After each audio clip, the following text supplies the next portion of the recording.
اعوذ باللہ من الشیطان الرجیم بسم اللہ الرحمن الرحیم کلا لما یقض ما امرہ فلینظر الانسان الی طعامہ انا صببنا الماء صبا ثم شققنا الارض شقا فانبتنا فیہا حبا الی آخرہ۔ میرے عزیز مخاطبین، طالبات، ہمارا درس سورہ عبس کے سلسلے میں چل رہا تھا۔ سورہ عبس کا آج تیسرا درس ہے۔ تفسیر قرآن مجید اس سیمسٹر میں جو چل رہی ہے اس کا یہ 14واں کلاس ہے۔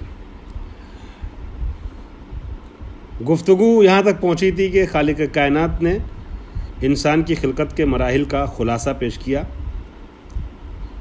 اور پھر یہ بتایا کہ ہم نے قبر میں اس کو دفنا دیا اور اس کے بعد دوبارہ محشر میں بلایا۔ یہ انسان زندگی دنیا میں گزارتا رہا، لیکن یہ انسان ایسا بھی ہے اس میں انسان کہ جس نے پروردگار عالم کے امر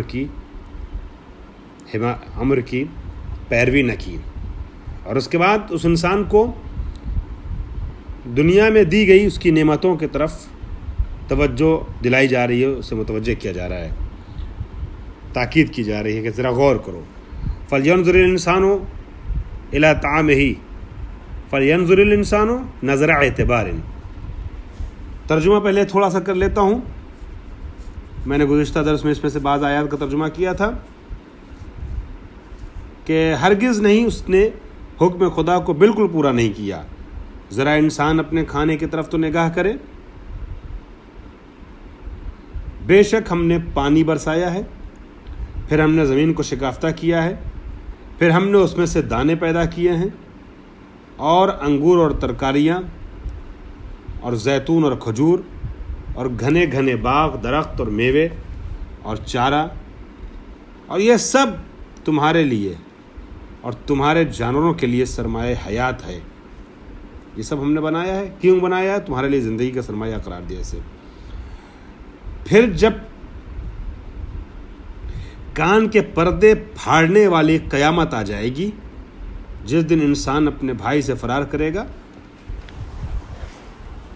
عجیب منزل ہے، اور ماں باپ سے بھی اور بیوی اور اولاد سے بھی۔ اس دن ہر آدمی کی ایک خاص فکر ہوگی جو اس کے لیے کافی ہوگی، یعنی ہر انسان کو صرف اپنی پڑی ہوگی، دوسرے کے لیے کچھ کر نہیں پائے گا وہ۔ اس دن کچھ چہرے روشن اور تابناک ہوں گے، خوشحال ہوں گے، مسکراتے ہوئے کھلے ہوئے ہوں گے، اور کچھ چہرے غبار آلود اور حزن آور ہوں گے، محزون ہوں گے۔ ان پر ذلت چھائی ہوئی ہوگی۔ یہی لوگ حقیقتاً کافر اور فاجر ہوں گے۔ بہت عبرتناک آیات ہیں جو آج آپ کے حوالے کر رہا ہوں مختصر تفسیر کے ساتھ۔ فَلْيَنْظُرِ الْإِنسَانُ نَظْرَ اعتبار۔ انسان دیکھے، ذرا عبرت کی نظر سے دیکھے، اِلیٰ طَعَامِهِ، اپنے کھانے کی طرف۔ وہ کھانا کہ المنعم، منعم یا منعم بہی، لِلتَّعَيُّشِهِ، وہ کھانا کہ جس سے وہ نعمت کے طور پہ استفادہ کرتا ہے، جسے اس کے لیے نعمت قرار دیا گیا ہے، اس سے فائدہ اٹھاتا ہے اپنے گزر بسر کے لیے، اپنی زندگی چلانے کے لیے۔ وہ کیا ہے؟ مثلا انا صببنا الماء صبا، اے المطر، ہم نے بارش نازل کی، ہم نے پانی برسایا، اس طریقے سے پانی انسان تک پہنچایا جو پانی پہنچانے کا حق تھا، جس کی ضرورت تھی، جو بہترین طریقہ تھا، جو بہترین مقدار میں تھا۔ ہم نے پانی نازل کیا، برسایا اس طریقے سے کہ جیسے برسانے کا حق تھا۔ ٹھیک ہے، ہم نے پانی انسان کے اوپر برسایا، انسان کے لیے برسایا۔ ثم شققنا الارض، یہ ہے پانی کی نعمت۔ ثم شققنا الارض شقا، اور اس کے بعد ہم نے زمین میں شگاف پیدا کیا اس طریقے سے کہ جو انسان کے لیے مفید تھا، جو شگاف پیدا کرنے کا حق ہے۔ بالنبات او الکراب، یا تو نبات کے لیے گھاس اگا کر کے، پیڑ اگا کر کے ہم نے زمین میں شگاف پیدا کیا، یا چشمے ابال کر کے، چشمے ابلے اس پانی سے. اول کراب، کربا کی جمع ہے، پانی کے جانے کی جگہ یا چشمے وغیرہ مراد ہو سکتے ہیں. تو ہم نے دانوں کے ذریعے سے درخت وغیرہ نکال کر کے یا چشمے ابال کر کے پانی کے ذریعے سے ان زمین میں شگاف پیدا کیا تاکہ یہ انسان فائدہ اٹھا سکے. فَأَنبَتْنَا فِيهَا حَبًّا، اور اس کے بعد ہم نے اس میں دانے اگائے. جب شگاف پیدا کیا زمین میں تو اس کے بعد سے وہاں سے کیا نکلا؟ دانے نکلے، جیسے کالحنطۃ والشعیر، جیسے گیہوں ہے، جیسے جو ہے، اس طرح کے دانے نکلے. وعنبا وقضبا، اور انگور یعنی میوے وغیرہ نکالے ہم نے اس درخت سے، اس زمین سے. وقضبا، اور ترکاریاں نکالیں. قصبہ کیا ہے؟ یعنی الرطبہ، مرطوب چیزیں نکالیں. وہیا، یہ کیا ہے؟ وہی القط لأنه یقذب، اور اس سے مراد گیاہان ہیں، سبزی جات ہیں، جیسے پالک ہے، جیسے دھنیا ہے، جیسے بند گوبھی ہے، جیسے کاہو ہے، جیسے کرم کلہ جیسے ہم لوگ بولتے ہیں، بند گوبھی، وہ سب ہے نا. یہ ساری چیزیں ہم نے نکالی ہیں.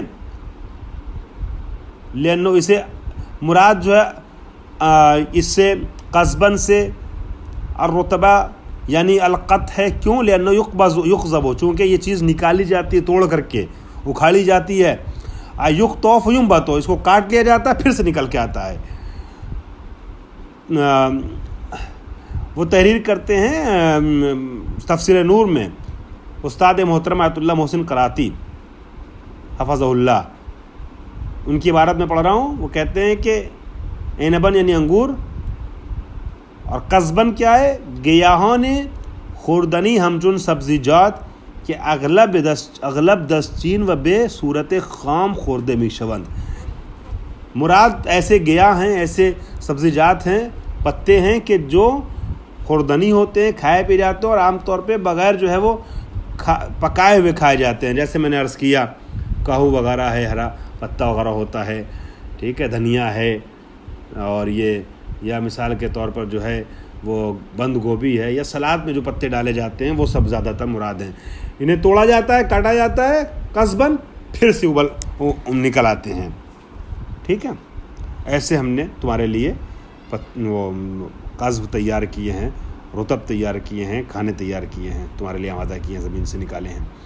وَزَيْتُونًا وَنَخْلًا، اور ہم نے زیتون بھی بنایا ہے اسی تمہارے لیے، اور وہ کھجور کے درخت بھی تیار کیے ہیں تمہارے لیے. وَحَدَائِقَ غُلْبًا، اور ہم نے یہی نہیں، ہم نے زیتون نکالا تمہارے لیے، ہم نے تمہارے لیے کھجور کے بڑے بڑے درخت بنائے. وَحَدَائِقَ غُلْبًا، غلب جمع ہے غلبہ کی، یعنی بہت لمبے چوڑے بڑے اور گھنے درخت مراد ہیں. حدائق تو حدیقہ کی جمع آپ جانتے ہیں، یعنی ہم نے باغات، گھنے گھنے درختوں کے، بڑے بڑے تناور درختوں کے باغات تمہارے لیے تیار کیے ہیں. عظاماً، غلبہ کی حدائق غلبہ کی وضاحت کر رہے ہیں. عظاماً، غلبہ یعنی بہت بڑے بڑے عظیم. لکثرت اشجارہا، بہت گھنے باغ بنائے ہیں، بہت عظیم درخت باغ تمہارے تیار کیے ہیں. کیوں کہا گیا غلبہ سے؟ لکثرت اشجارہا، چونکہ بہت زیادہ اس میں درخت ہوتے ہیں. اور غلاظ و اشجارہا، یعنی یہ بہت زیادہ غلیظ، یعنی بہت گھنے گھنے ایک سے چپکے دوسرے سے لگے ہوئے درخت ہوتے ہیں، یہ مراد ہے. ٹھیک ہے، یعنی ہم نے تمہارے لیے گھنے گھنے باغات تیار بنائے ہیں. وفاکہۃ وابا، اور ہم نے تمہارے لیے میوے بنائے ہیں اور چارے بنائے ہیں. ابا یعنی چارہ، جو پوال وغیرہ ہوتا ہے، بھوسا وغیرہ ہوتا ہے، یہ مراد ہے، جو سوکھ جاتے ہیں اور جانوروں کے کام آتے ہیں، کھاتی ہیں. بکری ہے، گائے ہے، سب جانور کھاتے ہیں. میوے بنائے نکالے ہیں تمہارے لیے اسی زمین سے، اور چارے. فاکہۃ وابا، کیا وضاحت کر رہے ہیں؟ ومرعا، چراگاہ. لأنہ یعب اور یعم، اس لیے کہ یہ چراگاہ ہے، گیاہ خودرو ہیں، خود سے اگتے ہیں، اس لیے اسے ابا کا نام دیا جاتا ہے. او الفاکہۃ الیابسہ تعبون، یا ایسے پھل کے جو سوکھ جاتے ہیں، ان کے لیے اس لفظ کا استعمال کیا جاتا ہے اب کا حمزہ کے ساتھ. تعد للشتاء جس کو رکھا جاتا ہے آمادہ کیا جاتا ہے کہاں کب کے لیے؟ گرمی کے لیے بچا کر کے. متان بہرحال خلاصہ کلام یہ ہے کہ تمہارے لیے ہم نے میووں کو اور چاروں کو تیار کیا ہے. کس عنوان سے؟ متاعن لکم ولانعامکم، تمہارے اور تمہارے جانوروں کے لیے اسے پونجی قرار دیا ہے، ذریعہ معاش قرار دیا ہے، جینے کا وسیلہ قرار دیا ہے، کھانے پینے کے لیے قرار دیا ہے. متاعن خلق ذالک تمتیعن، ہم نے اسے تمہارے لیے سرمایہ حیات قرار دیا ہے ان چیزوں کو. متاعن یعنی سرمایہ حیات. خلق ذالک تمتیعن، اسے پیدا کیا تمہارے لیے سرمایہ بنانے کے لیے، تمہاری پونجی قرار دینے کے لیے. لکم بأطعمتہ، تمہارے لیے تاکہ اس کے کھانے کے ذریعے تم کھاؤ. ولانعامکم بعلفہ، یعنی کھانا تم کھاؤ گے اور جو اس کی گھاس ہوگی وہ جانور کھائے گا، چھلکا اس کا جانور کھائے گا. اصل چیز اس کی غذا جو ہے وہ تم کھاؤ گے، اور اس کے جو علف ہے، جو اس کی گھاس ہے، جو جہاں سے وہ اگتا ہے، مثال کے طور پہ امرود تم کھا رہے ہو، پتے بکری کھا رہی ہے. ٹھیک ہے، اسی طریقے سے اور بھی چیزیں. فَإِذَا جَاءَتِ السَّاخَّةُ، پھر جب نفخہ قیامت پھونکی جائے گی. ساخہ یعنی کان پھاڑ دینے والی آواز، نفخہ قیامت مراد ہے، نفخۃ القیامت. ٹھیک ہے، کان پھاڑ دینے والی. تسخ الاسماء اے تسکھها اور یسخ الناس لها اے یستمعون، یعنی ایسی سور پھونکی جائے گی کہ جو کانوں کو پھاڑ دے گی. یا مراد یہ ہے کہ لوگ سنیں گے ایسی چیزوں کو کہ جو بلند آواز ہوگی. مراد کیا ہے؟ سور قیامت، جو دوبارہ سور پھونکی جائے گی.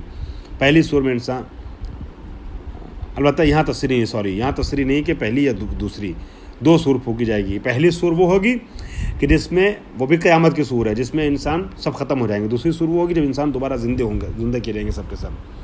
یہاں ساخہ کا نام دیا ہے، یعنی قیامت کی سور جب پھونکی جائے گی، نفخۃ القیامت. یوم، اب جب قیامت کی سور پھونکی جائے گی تو کیا ہوگا؟ وہ کون سا دن ہوگا؟ یہ عجیب منزلیں ہیں، یہ آیت انسان کو بار بار پڑھنا چاہیے، عبرت لینا چاہیے. یوم، یہ کون سا دن ہوگا؟ یوم یفر المرء من اخیہ، یہ وہ دن ہوگا افسوس کہ انسان سے بھاگے گا، بھائی سے بھاگتا ہوا نظر آئے گا. وہ امہ و ابیہ، اپنے باپ سے بھاگے گا، اپنی ماں سے بھاگے گا، دونوں ایک دوسرے سے بھاگیں گے. وہ ماں جو ہر مرحلے پہ یہاں بندے اولاد کے ساتھ رہتی ہے، وہاں ساتھ نہیں دے پائے گی. وصاحبتہ وزوجتہ، صاحبتہ یعنی زوجتہ، وہ بنی ہے، اپنی زوجہ سے، اپنے صاحب سے، یعنی اپنے شریک حیات سے، چاہے زوجہ ہو چاہے زوج ہو، شوہر سے زوجہ سے انسان بھاگے گا، اپنی اولاد سے بھاگے گا. لشغلہ بنفسہ، چونکہ اپنے میں مشغول ہوگا، اپنی اس کو پڑی ہوگی. اور لئلا یطالبوہ بحقوقہم، یہ اس لیے بھاگے گا کہ جن کے حق یہاں ضائع کیے ہیں وہ اپنے حق کا وہاں مطالبہ نہ کر لیں، لہٰذا انسان ایک دوسرے سے بھاگتا ہوا نظر آئے گا.